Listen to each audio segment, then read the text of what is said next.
I'm not sure if it's related, but another aspect comes to me from the recording I'm revising at the minute. And that is that our awareness in the natural, so to speak, is as wide as our faculties of sight, hearing, and so forth. And our technology gives us an awareness much greater than that, of things happening where we don't see or hear.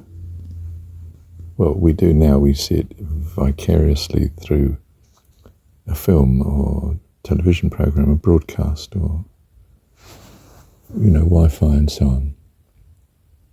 We have always had some contact with things other than we can immediately sense, because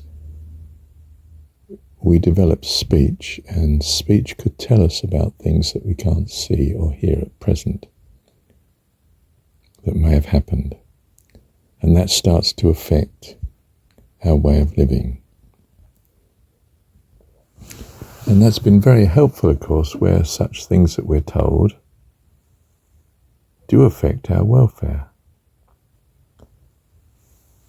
But increasingly in the modern world, we've got a technology that gives us a tremendous amount of information that does not particularly directly affect our welfare, or at least it may well do, but we can't do anything about it.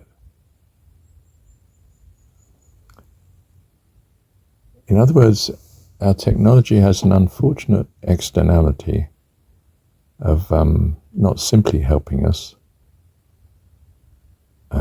anticipate changes that are coming and adjust accordingly, but also a lot of changes that are coming and happening and have happened that we can't do anything about. Now you could say, well, this was always so. In the wild, I may not have been able to do anything about this wild animal that potentially could attack me. And I can see he's close and he's looking in my direction. Okay. Yes. Is it the case, though, that our technology is allowing us to have these situations of concern, but we can do nothing about, far more frequently now? And are we designed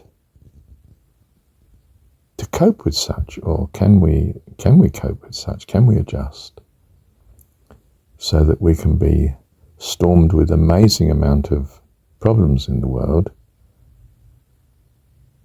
that actually perhaps do affect us, could do, whether it's potential famine or global catastrophe or wars or you name it, And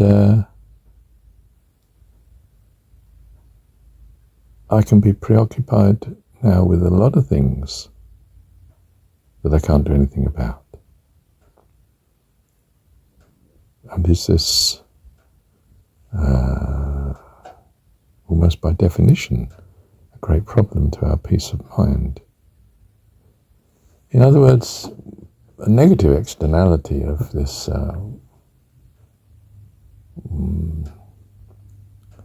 wider scan of sensitivity to what's going on in the world, knowledge, is destroying our peace of mind and happiness and joy.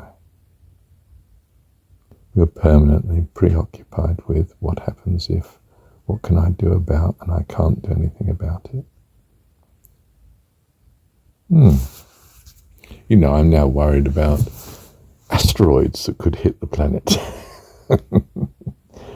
People of 50 years ago weren't terribly worried about this. The average person hadn't thought about it. Now he can think about it because he's stumbled across it on YouTube, say. Well, clearly we can have a defense against such things. deliberately avoid scanning catastrophic information that I can't do anything about. Now that's different to what modern world may be doing, which is, this is important, we should know about it, even though we can't do anything about it. Or in particular, you can't, the listener. Perhaps one or two wheelers and dealers and power makers can, key powerful people in society, but not you, and perhaps you have virtually no likely success in mastering the resources you have to affect it, or the people that make such decisions.